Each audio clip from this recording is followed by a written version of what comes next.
Саламатсыздар урматтуу телекөрүүчүлөр. Сиздер менен Ачык коомдун пикир айтуусу программасы жананын алып баруучусу мен Эрмек Темирбек уулу.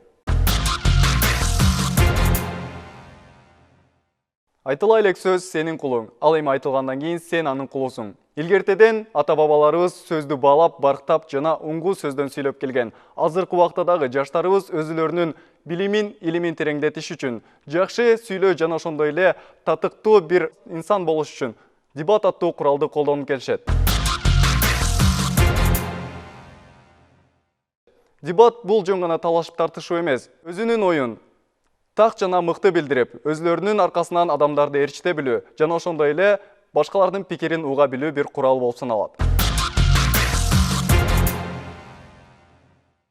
Азыркы убакта мамлекетибизде чоң бир суроолорду жараткан биометрикалык маалыматтарды топтоо боюнча мыйзам чоң суроолорду туудуруп келет. Жана ошондой эле бул дебатта сиздер менен ушул теманы талкууламакчыбыз. Демек, бүгүнкү темабыз бул палата биометрикалык маалыматтарды топтоо боюнча мыйзам долбооруна каршы чыгат. Демек, өкмөт тарап бүгүнкү күндө биометрикалык маалыматтарды топтош керек жана бул мыйзамга сөзсүз каршы чыгыш керек экенин айтып берсе, оппозиция тарап бул мыйзамды толук түрдө колдоп, бул мыйзам өкмөткө жана бүткүл Кыргызстанга жардам берерин бизге далилдеп бермекчи. Жана урматтуу көрөрмандар, белгилей кетчү нерсе, бул оюндун жыйынтыгын бир гана сиздер белгилейсиздер. Эгерде өкмөт палатасы жеңди деп эсептесеңиздер, 05 санын 35-35 кыска номерине жөнөтсөңүздөр болот. Оппозиция тарап жеңишке ээ болду десеңиздер, 06 санын 35-35 кыска номерине жөнөтүп, өзүңүздөрдүн добуштарыңыздарды калтырсаңыздар болмокчу. Жана өкмөттү тааныштыра кетсек. Чолпон Абдрахманова жана коомдук ишмер Мирсулжан Намазалиев. Жана оппозиция тараптын өкүлдөрү Саната Чолпонбекова жана Түмөнбай Абдинави уулу. Ошондой эле бүгүнкү оюнга өзүнүн калыстык оюн билдириш үчүн соттор коллегиясын чакырганбыз. Жана алардын бирөө Жаш ишкерлер ассоциациясынын мүчөсү Гүлжигит Исаков жана ошондой эле бул дебаттык борбордун редактору Нурайым Шамырканова.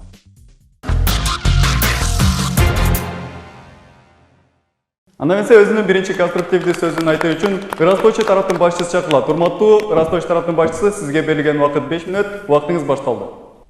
Саламатсыздар урматтуу телекөрүүчүлөр, бүгүнкү биздин каршылаш тарап жана урматтуу эксперттер тобу. Бүгүнкү биздин талкуунун темасы бул палата Кыргыз Республикасынын жарандарынын биометрикалык каттоодон өтүү тууралуу мыйзамына каршы чыгат. Биз негизинен 21-кылымда жашап жатабыз жана биометрикалык маалыматтар бул азыркы замандын талабы. Биз бул маалыматтарга чогулушуна каршы эмеспиз, бирок биз ошол маалыматтар Кыргызстанда кантип жана кандай ыкмалар менен чогулуп жатканына күбө болуп жатабыз жана биз ушул ыкмаларга каршыбыз. Эң биринчи кезекте бул коопсуздук маселелери абдан суроолорду туудурат. Мисалы үчүн, чогултуу процессинде ар кандай флешкалардын, ноутбуктардын жоголушуна жана ошол эле ноутбуктардагы ар кандай техникалардын жоголушуна абдан суроолор жаратат. Анткени бул флешкаларда, бул ноутбуктарда адамдардын, Кыргызстан жарандарынын өзүнө гана тиешелүү болгон, өзлөрүнө гана жараган маалыматтар сакталган. Ал эми бул маалыматтар башка адамдарга өтпөшү керек. Эгерде өтүп кетсе, мисалы үчүн кылмышкерлердин колуна түшүп кетсе, же болбосо максаты башка адамдарды үчүнчү тарапка түшүп кетсе, анда булар туура эмес максатта колдонушу мүмкүн. Мисалы үчүн, эгерде бир жерде кылмыш иши болсо, ошол жердеги таптакыр тиешеси жок, кылмышка тиешеси жок адамдын колдорунун манжаларынын чиймелери түшүрүлүп, жана ошол адамга жөн эле шантаж болушу мүмкүн. Ал эми ошол шантажга түшпөгөн адам өзүн кийин акыйкатты кактан издейт. Ошол адам кийин мен бул жерде болгон эмесмин деп кантип далилдеп бере алат. Ушул суроолор жаратат. Ошондой эле бул маалыматтар чогулуп жатканда, мисалы үчүн айыл аймактарында, айыл жергелеринде маалыматтар биринчи ноутбуктарга чогулуп, ал ноутбуктардан флешкалар аркылуу Бишкек шаарына келип серверге киргизет. Ал эми ошол учурдун ичинде маалыматтарга жергиликтүү адамдардын мүмкүнчүлүгү бар, ошол маалыматтар менен таанышууга, ошол маалыматтарды көргөнгө алардын мүмкүнчүлүгү бар. Эми ошол маалыматтар башка тарапка өтүп кетет деп ким кепилдик бере алат? Биздин азыркы учурда Тышкы иштер министринин сайты 2013-жылы, Ички иштер министринин сайты, мисалы үчүн расмий сайттары ар кандай хакерлик чабуулдарга туш болгон. Былтыр эле өкмөттүн расмий сайтындагы хакерлик чабуулга туш болуп 1-2 күн иштебей жатып калды. Ал эми ошол серверлер, ошол биометрикалык маалыматтар сакталган серверлер эч качан хакерлик туш болбойт деп ким кепилдик бере алат? Бул биринчи маселе. Ал эми экинчи маселе бул адамдардын ошол маалыматтарды берип жаткандагы кантип берип жатышат? Аларды ыктыярдуу түрдө берип жатышабы же ар кандай бир мажбурлоо түрү менен берип жатабы? Ошол да суроо жаратат. Анткени биз азыр көрүп жаткандай бюджеттик тармакта иштеген адамдардын көбүнчөсү ошол маалыматтарды берип жатышат. Анткени аларга зарплатаңды бербей коем, же болбосо пенсияңды бербей коем, пособияңды бербей коем. Ал эми студенттерге болсо экзаменге кирбей коесуң, же штраф төлөйсүң деген дооматтар менен аларды ошол маалыматтар тапшырууга туш кылып жатышат. Ал эми бул маалыматтар адамдар үчүн өзүнүн жеке маалыматтары. Ал адам ошол маалыматты бергиси келеби? Бергенге кандайдыр бир барбы? Ошол өзү каалоосу барбы? Ошондо бериш керек. Сөзүмдү жыйынтыктап жатып, Кыргызстан жарандарынын уникалдуу маалыматтарын чогултуу менен мамлекет кепилдик бербей туруп, ошол маалыматтар таза бойдон жакшы жерде сакталат деп кепилдик бербей туруп, аларды мажбурлоо же болбосо чектөө аркылуу чогултууга алардын моралдык укугу барбы? Ушуга өкмөт тарап жооп бериш керек.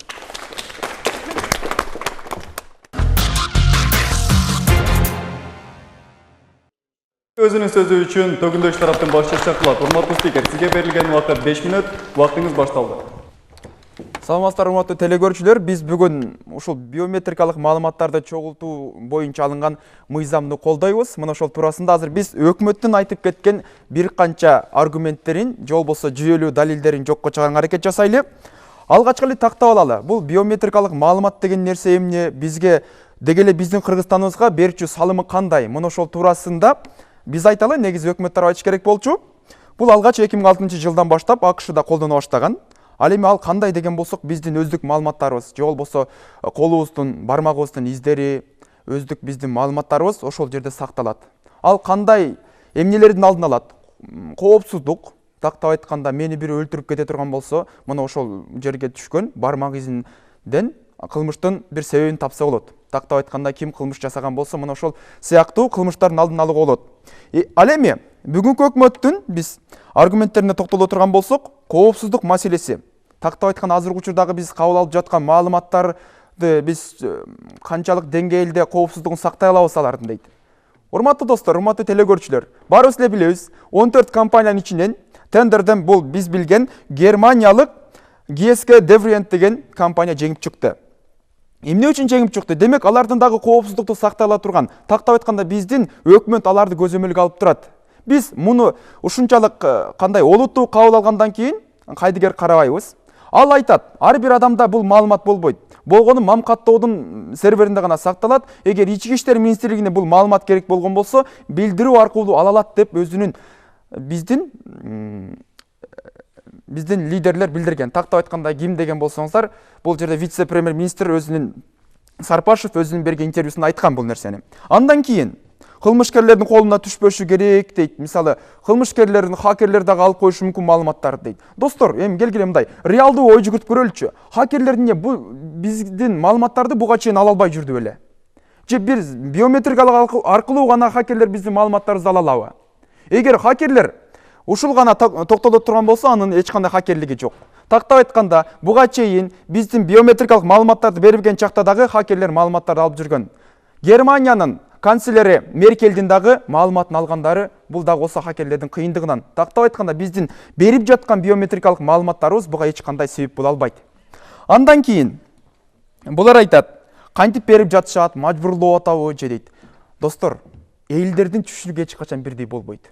Эгер биз ишенип шайладык өкмөттү, алардын бизге чыгарып берген чечимине баш ийишибиз керек. Башаламандык качан болот? Ар бир адам өз билгенин кыла бергенде болот. Бир тартип болмоюнча, раз ушуну кабыл алдыбы, биометрикалык маалыматты беребиз дедиби, демек баарыбыз беришибиз керек. Мажбурлаган себеби эмне? Биз өзүбүз каалап барбай жатабыз. Демек бул нерселерди түтүш керек. Себеп дегенде баланы дагы ата энеси эмне үчүн чабат? Баласын капа кылышчымы? Жок, албетте анын жакшылыгы үчүн чабат. Жакшы адам болсун деп чабат. Бул дагы болсо өкмөттүн бизге жасаган мына ушундай аракети деп билебиз, урматтуу өкмөт тарап. Андан кийин болсо бир хакер дейт, добушту тактап айтканда шайлоонун маселесин өзү эле чечип коет дейт да.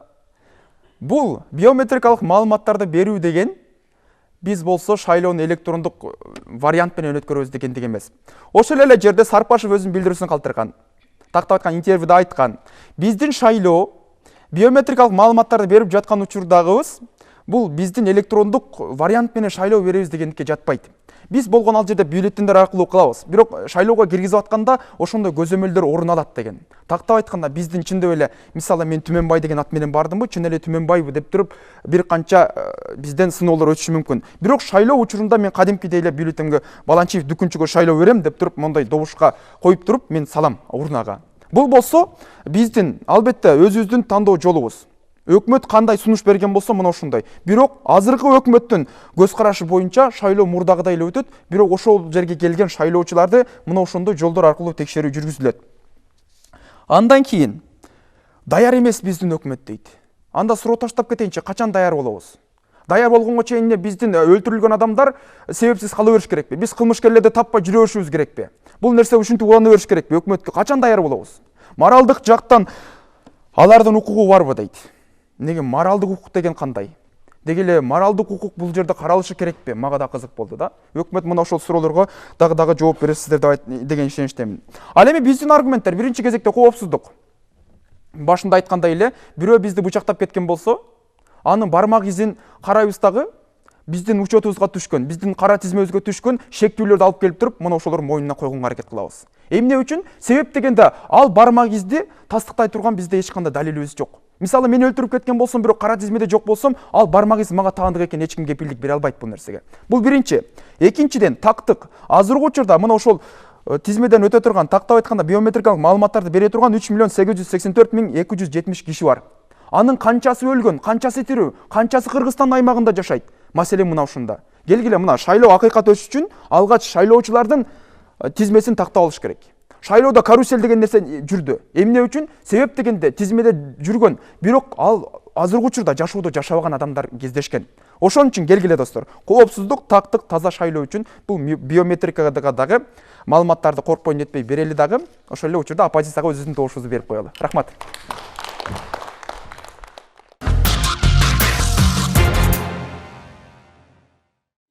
Немесе өзүнүн төгүндөсү үчүн ырастоочу тараптын мичөсү чакырылат.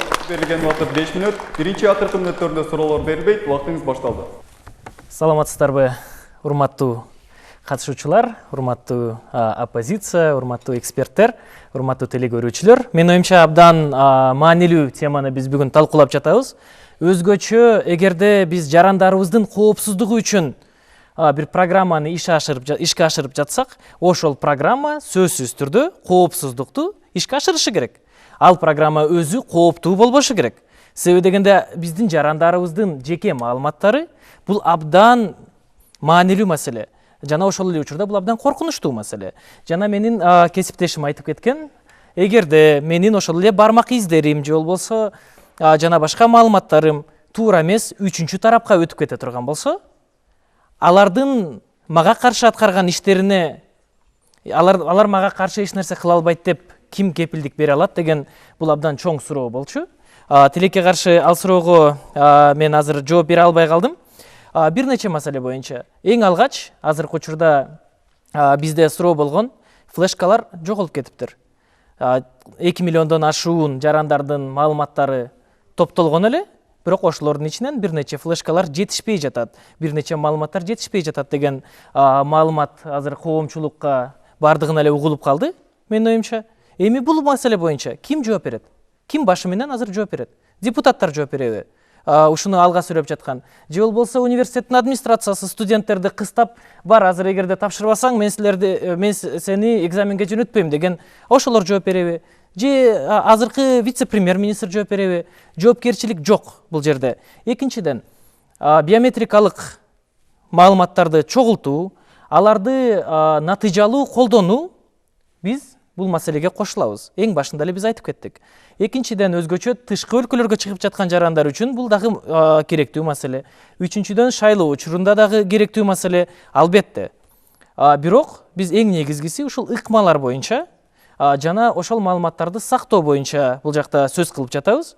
Мисалы үчүн, чогултуу процессинде азыркы учурда эле башталбай жатып эле бизде проблемалар пайда болду. Маалыматтар жоголуп жатат. Эми эгерде менин маалыматым жоголуп кеткен болсо, мен аны билбейм. Менин маалыматым жоголуп кеттиби же кимдин маалыматы жоголуп кетти, кимдин флешкасы жоголуп кетти. Анан эртең мага каршы бир нерсе болсо, мен чындап эле өзүмдү өзүм биздин акыйкаттуу сот системасында кантип өзүмдү жактай алам? Менин оюмча, бул абдан чоң коркунучтуу маселе. Экинчиден, азыркы учурда хакердик коркунучтар бар деген маселе болду эле, ага дагы жооп болбой калды. Эми хакерлер бардык жакта эле бар, Ангела Меркельдин деле маалыматын алып койду деп. Андай болсо, демек, биз проблеманы кантип чечүү керек экендигин ойлонбостон, тетирисинче эми боло берет да, эми Кыргызда боло берет, жаз бар, күз бар дегендей болуп эле кете берсек, менин оюмча бул туура эмес. Өзгөчө кыргыздар илгертен бери эле билет, карышкырга койду эч качан кайтарткан эмес. Өкмөт эгерде кандайдыр бир түшүнүксүз бир компанияны алып келип, ал компания жана өкмөттүн мүчөлөрү же болбосо жана биздин иштеп жаткан адамдар азыртадан флешканы жоготуп жатышса, демек алар карышкыр. Биз койбуз. Ал эми бизди эртең ким жеп кетет? Аны биз билбейбиз. Үчүнчүдөн, шайлоо боюнча жана маалымат болду эле. Албетте, мурда маркерлер менен бармактарыбыз боелуп келген, жана башка бир нече ыкмалар колдонулган. Шайлоо учурунда бир топ ыкмалар бар. Бирок канчалык деңгээлде дал ушул биометрикалык маалыматтарды башкаруу борбору ушул шайлоодо бир адам бир гана жолу келип добуш берет дегенге кепилдик бар. Менин оюмча, буга азырынча абдан эрте. Биринчи шайлоону ушул күзүндө өткөрүп алалы, анан көрөбүз. Бирок ошол учурда биз азыртадан кандай коркунучтар бар экендигин айтып жатабыз. Эгерде бир тарапта хакерби же болбосо ошол компанияда иштеп жаткан адамбы, саясатчылар менен же болбосо ошол эле бийлик өкүлдөрү менен биргеликте коомчулукка каршы иш кылса, демек оппозиция азыр кандайдыр бир авторитаризмди, коррупцияны колдоп жаткандыгы, бийлик өкмөт болсо тетирисинче андай жолго барбайлы деген маселени көтөрүп жаткандыгы болуп жатат. Анан жанагы жакшы суроо болгон моралдык укугу. Негизи эле юридикалык жактан укугу канчалык биздин өкмөт, биз ал өкмөттү өзүбүз шайлаганбыз, мамлекет коомчулук үчүн, жарандар үчүн иштеши керек. Алар канчалык деңгээлде юридикалык жактан, моралдык жактан дал ушундай этегин жыйбай туруп коркунучтуу иштерди жасаганга кадам таштаганы, бул канчалык деңгээлде моралдык жана юридикалык. Менин маалыматым жоголду, канчалык деңгээлде мен азыр өкмөттөн мына флешкалар жоголду. Мен кимди соттойм азыр? Эч кимди соттой албайм. Туурабы? Кимиси моралдык жактан мага жооп бере алат. Эч кимиси жооп бербейт. Себеби дегенде 120 депутат парламентте олтурат, бир нече министрлер олтурат. Анан дагы оппозиция мүчөлөрү дагы бул маселелерге көз жаап коюп туруп, проблеманы талкуулоодон качып жатышат. Менин оюмча ушул суроолорго жоопту кийинки мүчөдөн күтөбүз. Чоң рахмат.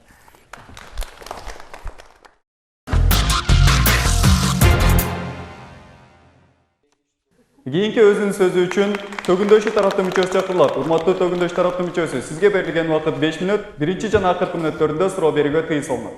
Саламатсыздарбы, урматтуу телегөрүүчүлөр жана дебат сүйүүчүлөр, саламатсыздарбы, урматтуу эксперттер палатасы, ошондой эле биздин өкмөт палатасы. Бүгүнкү күндө биз Кыргыз Республикасынын жарандарынын биометрикалык маалыматтарды өтүүсүнөн каршы чыгат деп өкмөт палатасы айтып жатат жана биз буга толугу менен каршыбыз. Бүгүнкү күндө Кыргыз Республикасынын жарандары биометрикалык маалыматтарды тапшырууга тийиш. Эмне үчүн? Эң алгач эле бул биометрикалык маалыматтар каяктан келип чыккан жана эмне үчүн биз бул нерсеге кирип жатабыз деген нерсеге токтолсок. Менин башчым айтып кеткендей, бул нерсе эң башында эле АКШдан башталган. Өзүбүз бардыгыбыз билгендей эле, бул Америка Кошмо Штаты өтө масштабтуу жана бизге салыштырмалуу өтө күчтүү мамлекеттердин бири болуп эсептелинет. Ошондой эле бүгүнкү күндө биометрикалык маалыматтарды колдонуп жаткан өлкөлөрдүн ичине 13 мамлекет кирет экен. Алардын эң таанымалдарын айта кетсек, бул Польша, Молдавия, Россия, Түркмөнстан, Өзбекстан, Украина, Финляндия жана башкалар. Жана биз дагы бул нерсеге катышышыбыз керек жана тапшырышыбыз керек деп айтмакчымын. Эмне үчүн? Чоң рахмат. Бүгүнкү күндө өкмөт палатасы айтып жатат, бизде коопсуздук жок депчи, биз кооптонуп жатабыз деп. Биз да ошол нерсени айтып жатабыз. Бүгүнкү күндө биздин проблемаларды айта кетсек, эң эле негизгиси бул шайлоо системасын карасак. Шайлоо системасында мисалы үчүн ошол эле жанагы карусель болуп жатат да, башкача айтканда шайлоого эч катышпаган адам шайлоого катышты деп туруп, ал үчүн добуш берилип жатат. Бул жактан коопсуздук болуп атат. Ал эми эгер биз биометрикалык маалыматтарды тапшыра турган болсок, урматтуу өкмөт палатасы, мындай нерсе жок болот. Башкача айтканда, биз бул нерсеге бүгүнкү күндөгү биздин проблемаларыбызды чечүү үчүн кирип жатабыз деп айтмакчымын. Ошондой эле өкмөт мүчөсү эмне деп айтып кетти? Бул күнгө чейин маалыматтар урдалып жатат деп жатасыңар да, жана эгерде менин маалыматымды бирөө хаккерлер урдап кетсе кандай болот, менин укугумду ким коргойт деп жатасыздар.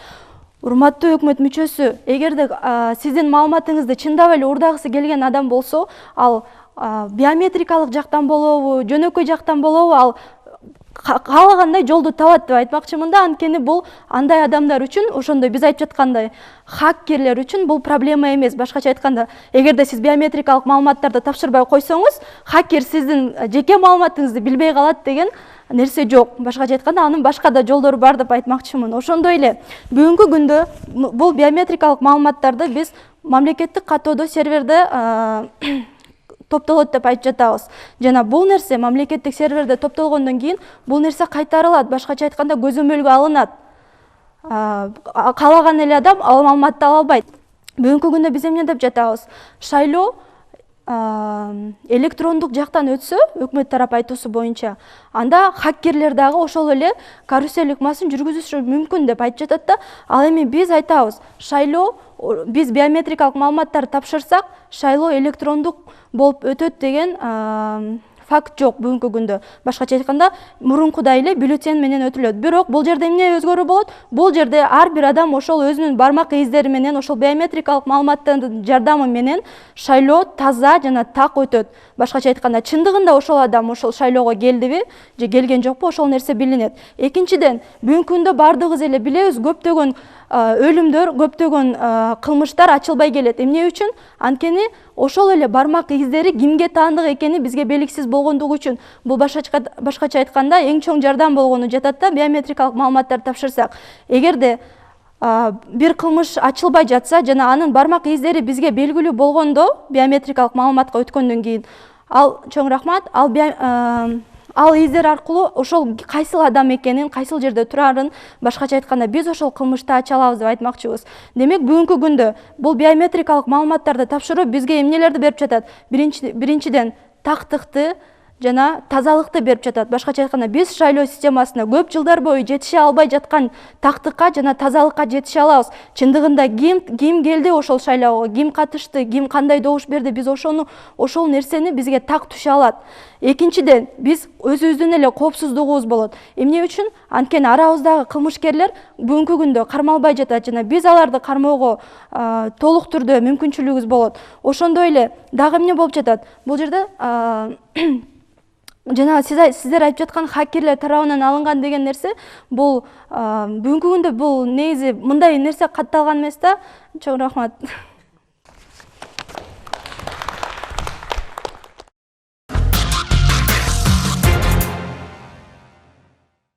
Анеместе аудитория тараптан суроо берүү бөлүгү башталды. Суроолорду берүүнү баштайбыз. Саламатсыздарбы?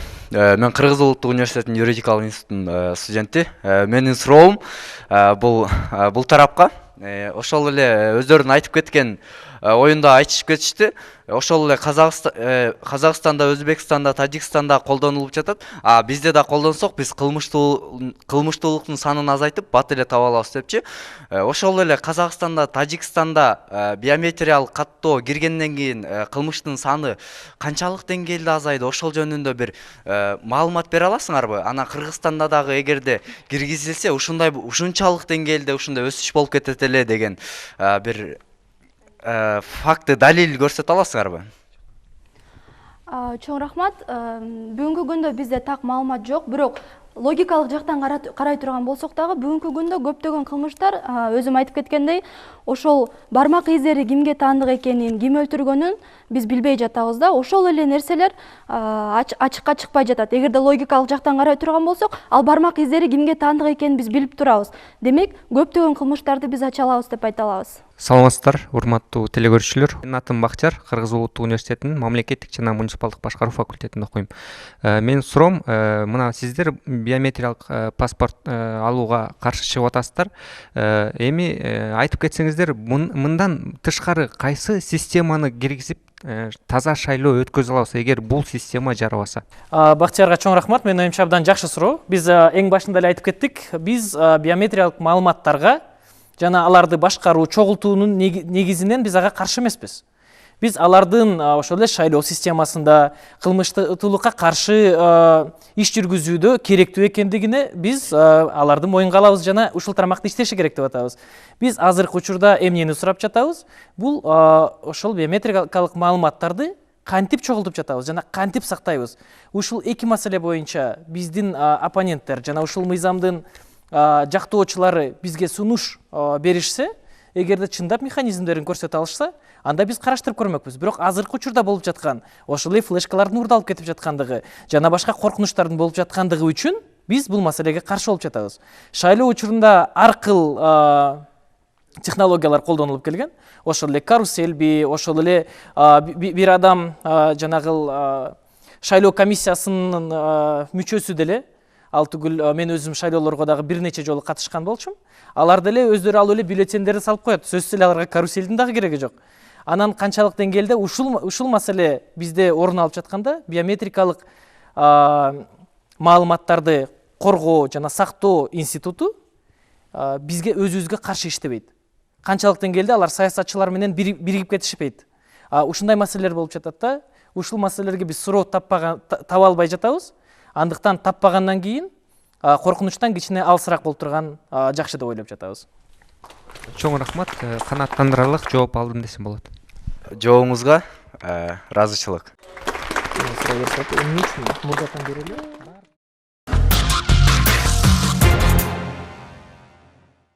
Өзүнүн аналитикалык сөзү үчүн төгүндөш тараптын башчысы кылат. Сизге берилген убакыт 4 минут. Убактыңыз башталды. Дагы бир жолу саламатсыздарбы? Анализдик речке өтө турган болсок, бүгүнкү биздин өкмөт тарабы эмне деди? Тактап айтканда мына ошол нерседен баштайлы. Алардын бизге койгон аргументтери хакерлерге чабуулга туш болобуз дейт. Ошол эле учурда бир добуш менен хакер ишти өзү бүтүрүп коет. Азыркы учурда биздин биометрикалык маалыматты алуу ыкмабыз, аларды зордоп, зомбулукка тартып, мына ошондой жолдор менен алуудабыз. Алар өз эрки менен берүү керек деген бизге өзүнүн жүйөлүү аргументтерин койду. А биз болсо айтып атабыз. Достор, биринчиден өз мажбурлап кылганыбыздын себеби ал жерде өкмөт бир жакшы натыйжага жетиш үчүн, тактап айтканда элге бир татыктуу бир чечимди кабыл алып берүү үчүн элди кээде мажбурлоого туура келет, урматтуу телекөрүүчүлөр. Алар айтып атат, жок, менин маалыматым урдалып кетип атат деп атат. Ошон үчүн биз бул нерсени азыр колдошубуз керек деп атабыз. Достор, эми карап көрөлү. Бул бизге пайдалуу дегендиги 100% болсо, бизге пайдалуу болот дегендиги эмес. Карап көрөлү, пайдасы көппү же зыяны көппү? Демек, пайдасы көп деген нерсени коюп бердик. Эмне үчүн? Биринчиден, биз кылмыштуулуктун санын кантип азайтып атабыз? Ошол эле учурда биздин бармак изи түшкөн жерлерде, тактап айтканда кылмышкерлердин бармак изи менен биз кылмыштуулукту аз да болсо азайтабыз дедик. Демек, бизде башкалар өлүп кете берсин, кылмышкерлер жабылып кала берсин, а биздин маалыматыбыз сакталып турганы жакшыбы, же кээде кээ бир маалыматтар кетип, бирок биздин коопсуздугу сакталганы жакшыбы? Мына ошол маселени коюп бердик. Ар бир иште эле мүчүлүштүк кетет, урматтуу өкмөт тарап. Бул нерсени көзгө жумуу керек. Мамлекет дагы, мисалы, эгемендүүлүккө жеткенден кийин биз кыйратып эле эгемендүү мамлекеттердин катарына кошулуп калган жерибиз жок. Андан кийин айтып кетти, ошол эле учурда биз айттык, шайлоону айттык. Хакер эч качан чечпейт дедик. Болгону ал жерде шайлоочу келди. Ал чындап эле биздин катарда барбы? Анын биздин бармак изи менен аны тастыктайбыз. Чындап эле биздин жаранбы, шайлоого укуктуубу? Ал эми киргенден кийин ал бюллетенде өзү каалаган адамдарга добуш берет. Биз бул нерсени коюп бердик. Биз өкмөт тарапка суроо койдук, ошол эле учурда, урматтуу соттор. Биз даяр эмеспиз деген өздөрүнүн себептерин айтты. Балким шылтоодур. Ошолор айтты. Биз аларга суроо таштадык. Анда качан даяр болобуз? Даяр болгонго чейин биздин кылмыштар ошентип жабылбай кала берсинби деген суроону койдук. Бирок тилеге каршы эч кандай жооп алган жокпуз бул жерде. Андан кийин серверде топтолот деп дагы айттык. Тактап айтканда, бул жерде шайлоодо дагы коопсуздук каралган деп айттык биз. Ушунча адам бир канча санды айттык ал жерде так. мына ушунча адам аз каттоодон өтүш керек деп. Алардын ичинен канча адамы каттоодон чыгат, балким 2,5 миллион адам чыгышы мүмкүн, балким 2 миллион адам так биздин азыркы учурда биздин катардагы жарандардын катарын толукташы мүмкүн. Биз мына ошол нерселерди коюп бердик. Урматтуу биздин өкмөт тарап билбейм, эмнегедир бизге жооп берүүдөн кайттыбы, же болбосо бул биздин бүгүнкү дебатка даярдыксыздык келгендигиненби, айтор биз мына ошондой жүйөлүү аргументтерди коюп кеттик. Коопсуздукту айттык. Андан кийин болсо шайлоодогу тактыкты айттык. Тактык шайлоодогу тактык. Ал хакердик жол менен эмес, дагы айтамын. Алдыда шайлоо бар. Мына ошол шайлоого дагы биз азырынча даяр эмеспиз, жөн эле туралы деген болсок, ал шайлоонун дагы жанагы эле баягы койчуманын таягы дегендей карусель жол менен өткөрүүгө туура келет достор. Келгиле, эгер шайлоодо адилеттүү адамды тандоону каалаган болсок, деги эле жашоодо дагы мына коопсуздук менен жашай турган болсок, адилеттүүлүктүн өкүм сүрүшүн каалаган болсок, бул нерселерге дагы кадам ташташыбыз керек. Анан өкмөттүн бир аз мажбурлап койгонуна таарынышдын кереги жок. Алардын милдети ушундай. Анализге кирүү үчүн рахмат. Баарыңыздарга сонун оюн болду.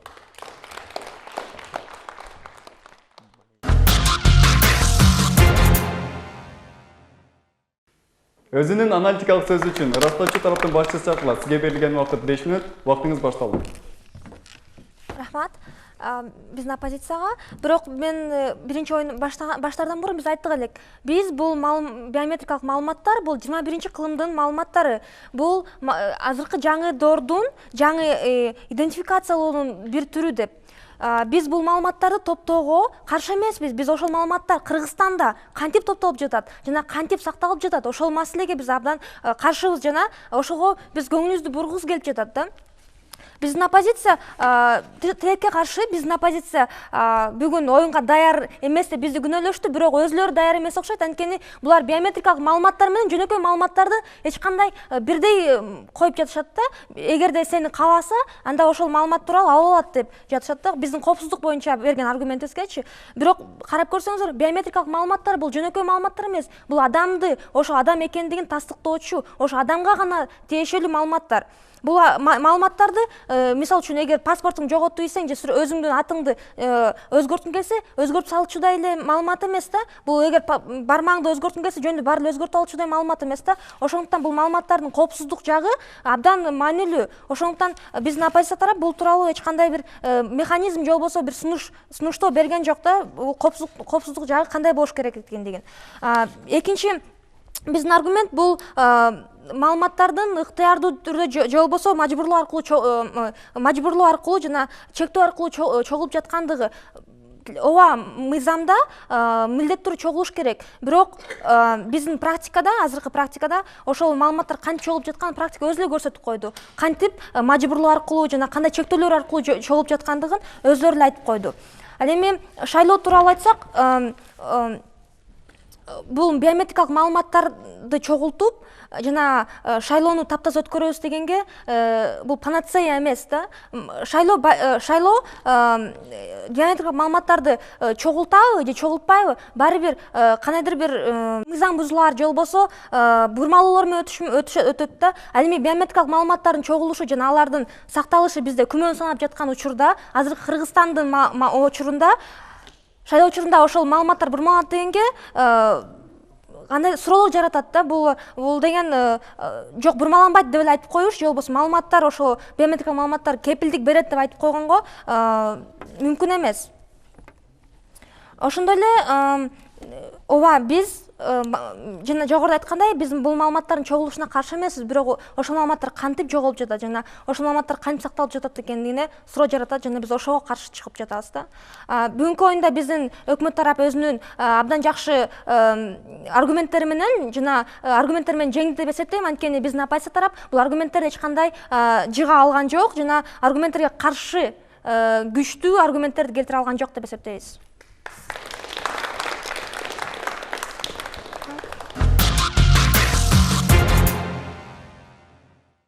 Саламатсыздар, урматтуу көрүүчүлөр, урматтуу оппозиция, урматтуу өкмөт. Жакшы даярданып келипсиздер. Менин атым Гүлжигит Исаков. Коомдо болуп жаткан окуяларга кайдыгер карабай жүрөбүз. Биометрикалык маалымат боюнча пикирибизди айтып кете турган болсок, өкмөт тарап жакшы даярданып келиптир. Анткени алардын койгон аргументтери аябай жүйөлүү. Неге дегенде, сиздер айтып атпайсыздарбы, оппозиция тарап. Хакерлер анс деле буга чейин урдап келген, азыр деле урдай берсе боло берет деген таризде. Анан экинчи жолу эметкенде дагы ушундай айтылып калды. Урдагысы келсе баары бир урдап алат деген аргумент айтылып кетти да. Бул жерде биз бир нерсени эске алышыбыз керек. Тилекке каршы бизде коопсуздук жагы камсыздалды элек. Биз мисал берип атканда өнүккөн өлкөлөрдүн мисалын келтирип атабыз. Ошолордун камсыздаган коопсуздугун биз камсыздап атабызбы? Алардын коюп берген, түзүп берген шарттарын бизге алып келбей туруп, бирок аларды мисал көрсөтө берүү бул жакшы нерсе эмес да, жакшы мисал эмес. Шайлоо боюнча да айтып кетейин. Эч качан шайлоо билесиздер 3 этаптан турат. Биринчиси шайлоочулардын тизмесин тактоо, экинчиси аларды бир адам, бир добуш деген принципти сактоо, үчүнчүсү аларды эсептөө. Тилекке каршы биометрикалык маалымат бул 3 этапты тең камтып алса, шайлоо таза өтөт деп эч ким кепилдик бере албайт. Анткени макул, карусель деген нерсе болбой калышы мүмкүн. Шайлоочулардын тизмеси так болушу мүмкүн, бирок 3-чү этапка келгенде алар так санды алып алып туруп, дагы деле бюллетендерди алмаштырып койгонго толук мүмкүнчүлүк бар да. Себеби ушул убакка чейин ошондой болуп келген. Анан өзүңүздөр жакшы билесиздер, бул бюллетендер эч качан архивтерде сакталбайт. Анан дагы жакшы билесиздер, бюллетендер 15 күн, 20 күн деп саналат да.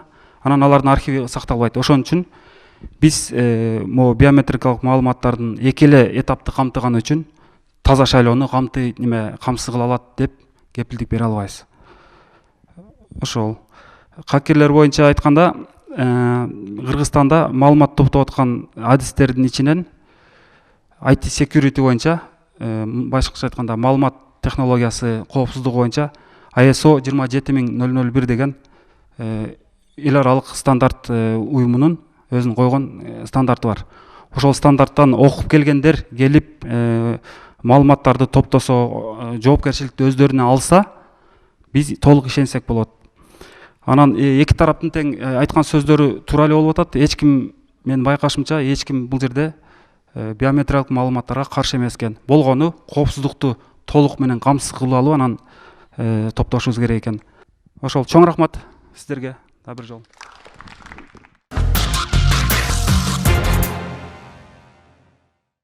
Саламатсыздар, урматтуу теле көрүүчүлөр. Мен атым Нурайым Шамырканова, Ачык коомдун пикир айтышы программасынын редактору болом.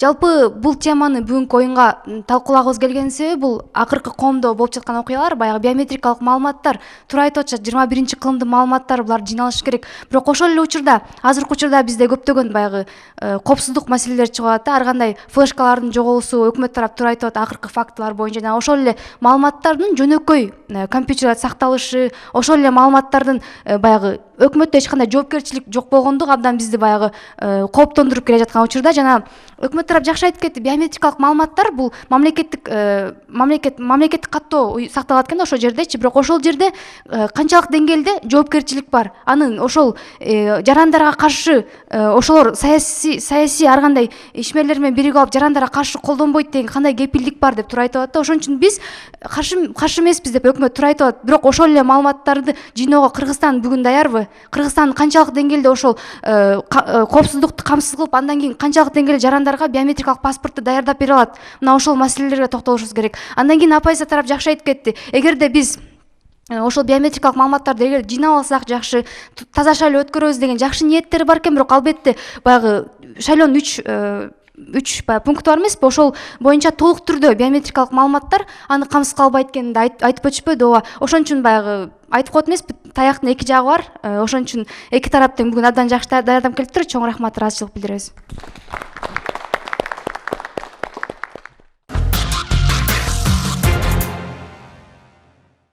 Мына ушуну менен кадырман көрөрмандар, бүгүнкү оюнубузду аяктап жатып, сиздерге да бир жолу эсиңиздерге салып кетебиз. Бул оюндун жыйынтыгын бир гана сиздердин добушуңуздар менен чечилмекчи. Эгерде өкмөт палатасы жеңди деп эсептесеңиздер, 05 санын 35-35 кыска номерине жөнөтсөңүздөр болот. Оппозиция тарап жеңишке ээ болду десеңиздер, 06 санын 35-35 кыска номерине жөнөтүп, өзүңүздөрдүн добуштарыңыздарды калтырсаңыздар болмокчу.